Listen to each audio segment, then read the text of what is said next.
Number system, संख्या पद्धति, जो पूरी गणित का आधार होता है। तो आज की क्लास में हम लोग जानेंगे कि संख्याएं कितने प्रकार की होती हैं और सभी संख्याओं को सीखने के बाद 5 क्वेश्चन का एक छोटा सा टेस्ट होगा, तो आप लोग जांच पाएंगे कि कितना आपको आया। तो सबसे पहले हम देखते हैं प्राकृतिक संख्या यानी नेचुरल नंबर क्या होता है। जो संख्याएं हमको प्रकृति से मिली हैं, गिनती जैसे बचपन से ही पढ़ते चले आते हैं, एलकेजी यूकेजी में जब स्टार्टिंग में बच्चा होता है उसको गिनती सिखाई जाती है।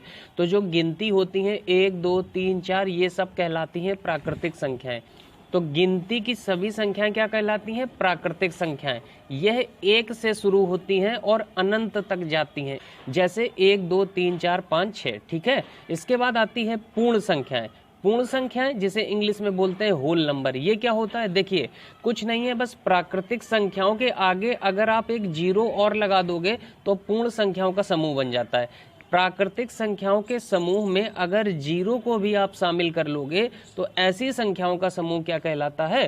पूर्ण संख्या कहलाता है। बात समझ में आ गई?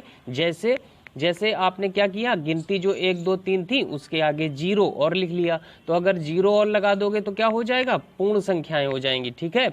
पूर्णांक क्या होता है? पूर्णांक संख्याएं जिसे इंग्लिश में बोलते हैं इंटीजर नंबर्स क्या होते हैं? देखिए, जो आपने पूर्ण संख्याएं देखी यानी 0 1 2 3 4 5 ये सब, यही पूर्णांक संख्याएं होती हैं। बस अगर इनको आप धनात्मक और ऋणात्मक में भी शामिल कर लो, यानी अगर यही संख्याओं को आप प्लस में भी लिख लो माइनस में भी लिख लो, तो ये सब कहलाती हैं पूर्णांक संख्याएं। यानी सभी कौन सी संख्याएं?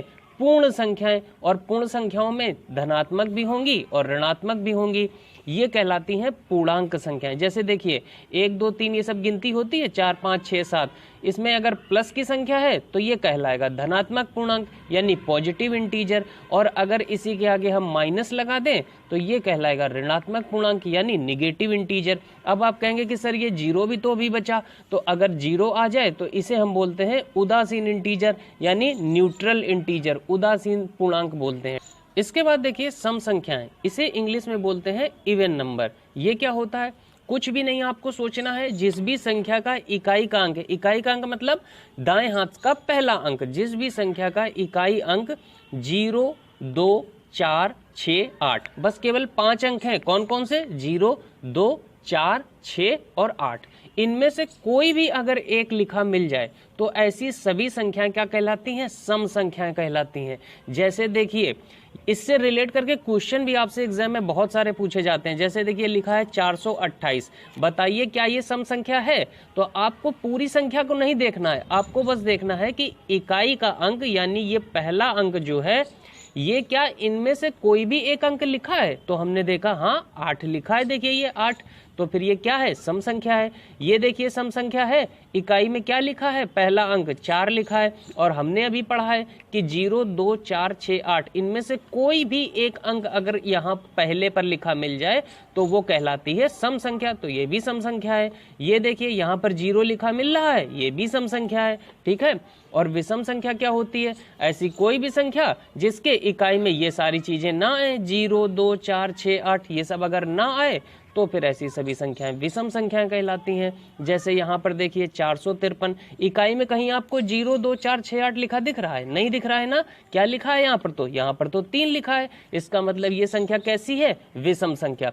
इतना आसान होता है इसको पहचानना कि बस आपको यही चीज दिमाग में रखनी है कि दाएं हाथ का पहला अंक अगर 0 2 4 6 8 ये है तो सम संख्या है, नहीं है तो विषम संख्या है। ठीक है।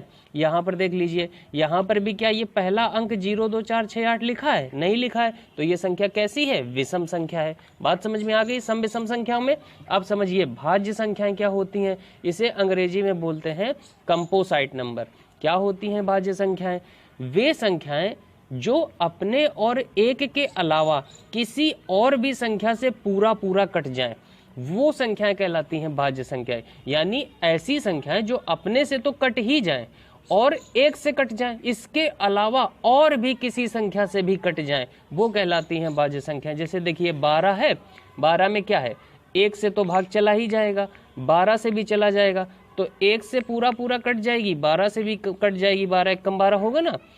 लेकिन इसके अलावा बताइए और किससे कटेगी? तो आप कहेंगे सर ये 2 से भी कट जाएगी, क्योंकि 2 के पहाड़े में 12 आता है, 2 छंग 12। 2 से कट जाएगी, 4 से कट जाएगी, हमको ज़्यादा नहीं देखना है, हमको बस ये देखना है कि अपने अलावा और 1 के अलावा किसी और भी अंक या संख्या से कट जाए तो ऐसी संख्या कहलाती है भाज्य संख्या। ठीक है, यहाँ पर देखिए 21 किससे कट जाएगी? अपने अलावा, अपने को तो छोड़ दीजिए, अपने के अलावा अगर किसी और से कट जाए तो वो कहलाती है भाज्य संख्या। देखिए ये 3 से कट जाएगी ना, 3 से भी कट जाएगी, 7 से भी कट जाएगी, तो ये क्या है? भाज्य संख्या। 40 देखिए 2 से कट जाएगी, 5 से कट जाएगी, 2 के पहाड़े में आता है ना 40, 5 के पहाड़े में भी आता है पनवटी 40, तो ये क्या कहलाती हैं? भाज्य संख्याएं। बात समझ में आई? अच्छा, अभाज्य संख्याएं क्या होती हैं? जैसे हमने यहाँ पर अभी क्या पढ़ा भाज्य संख्या में, जो अपने और 1 के अलावा किसी और से कट जाए तो वो कहलाती है भाज्य।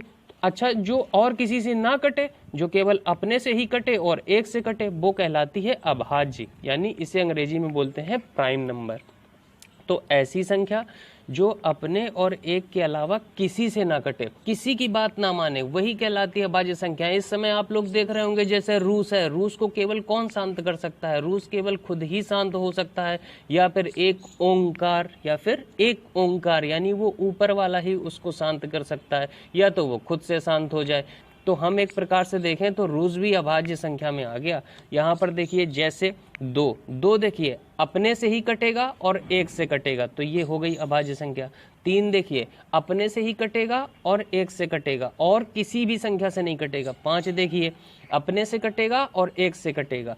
11 देखिए केवल 11 से ही कटेगा और 1 से कटेगा। 29 भी अपने से ही कटेगा, यानी 29 से और 1 से, और कोई भी नंबर या संख्या इसको काटेगी? नहीं काटेगी। तो ऐसी संख्याएं कहलाती हैं अभाज्य संख्याएं। बात समझ में आ गई?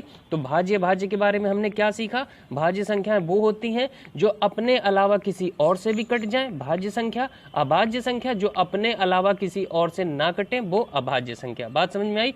अब कुछ महत्वपूर्ण बिंदु हैं जो आपको एग्जाम में देखने को मिलते हैं, इसलिए इसको याद रखिएगा।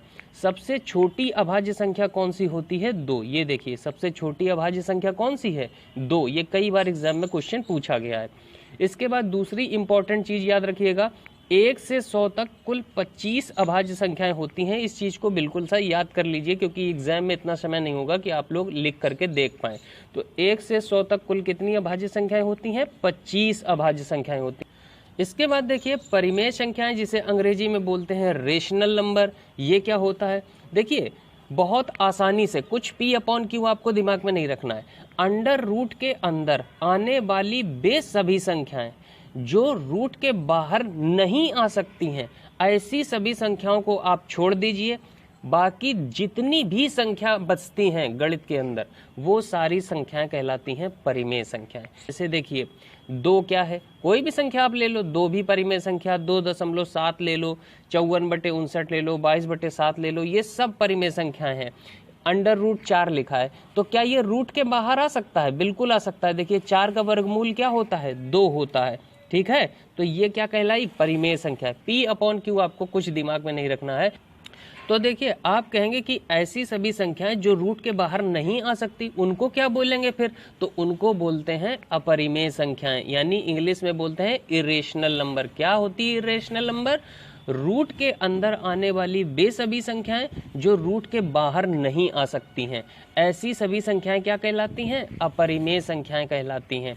ऐसी संख्या अगर किसी के साथ जुड़ जाएं, घट जाएं, गुणा कर जाएं, भाग कर जाएं, तो उन सभी सामान्य सी संख्याओं को भी वो अपरिमेय संख्याएं बना देती हैं। आपने बचपन में ही सुना होगा, टीचर्स या गार्जियंस, आपके जो पेरेंट्स हैं, वो हमेशा कहते थे कि बुरे बच्चों की संगति करोगे तो बुरे हो जाओगे। तो बिल्कुल ऐसा ही होता है। अपरिमेय संख्या अगर किसी सीधे संख्या के साथ, सामान्य सी संख्या के साथ जुड़ जाएगी, घट जाएगी, गुणा हो जाएगा, भाग हो जाएगा, तो वो पूरी की पूरी संख्या को अपरिमेय बना देगी। जैसे यहाँ पर देखिए, ये अंडर रूट के अंदर लिखा है 2, क्या ये बाहर निकल सकता है? नहीं निकल सकता है, इसका वर्गमूल नहीं हो सकता है, इसलिए ये क्या कहलाई? अपरिमेय संख्या। ये देखिए रूट के अंदर संख्या लिखी है, क्या ये बाहर निकल सकती है? 5 का क्या वर्गमूल निकाल सकते हो? नहीं निकल सकता है, तो ये कहलाती है अपरिमेय संख्या। पूरा पूरा वर्गमूल निकलना चाहिए, ठीक है ना, पॉइंट पॉइंट में नहीं। इसके बाद यहाँ पर देखिए 2 + √3 लिखा है, तो ये तो अपरिमेय संख्या है, क्योंकि ये वर्गमूल से बाहर नहीं निकल सकती। और ये देखिए सामान्य सी संख्या इसके साथ जुड़ गई। तो अभी हम लोगों ने क्या सीखा है कि अगर कोई सामान्य सी संख्या एक अपरिमेय संख्या के साथ जुड़ जाएगी तो ये पूरी की पूरी संख्या को क्या बना देगी, अपरिमेय संख्या बना देगी, ठीक है ना। तो बुरे की संगति में बैठा एक अच्छा व्यक्ति भी क्या माना जाएगा, बुरा माना जाएगा। तो बिल्कुल ऐसा ही है, यहाँ पर भी देखिए इन दोनों में अपरिमेय संख्या ये है अपरिमेय संख्या, और इसके साथ ये भाग हो गई सामान्य की संख्या के साथ, तो ये पूरी की पूरी संख्या क्या बन गई, अपरिमेय संख्या बन गई, ठीक है। तो अपरिमेय संख्या कुछ नहीं है, वर्गमूल के अंदर अगर कोई संख्या लिखी है उसका वर्गमूल नहीं निकल सकता है तो वो कहलाती है अपरिमेय संख्या। बात समझ में आई। और एक इंपॉर्टेंट पॉइंट याद रखिएगा, एग्जाम में कई बार पूछा गया है कि पाई कौन सी संख्या है, तो पाई एक अपरिमेय संख्या है। कैसी है, अपरिमेय संख्या। इसके बाद देखिए वास्तविक संख्या क्या होती है, रियल नंबर इसे इंग्लिश में बोलते हैं। जितनी भी आपने ऊपर संख्याएं पढ़ ली हैं, सम संख्या, विषम संख्या, पूर्णांक, परिमेय, अपरिमेय, जितनी भी संख्याएं आपने पढ़ी हैं ऊपर, वो सभी संख्याएं कहलाती हैं वास्तविक संख्या।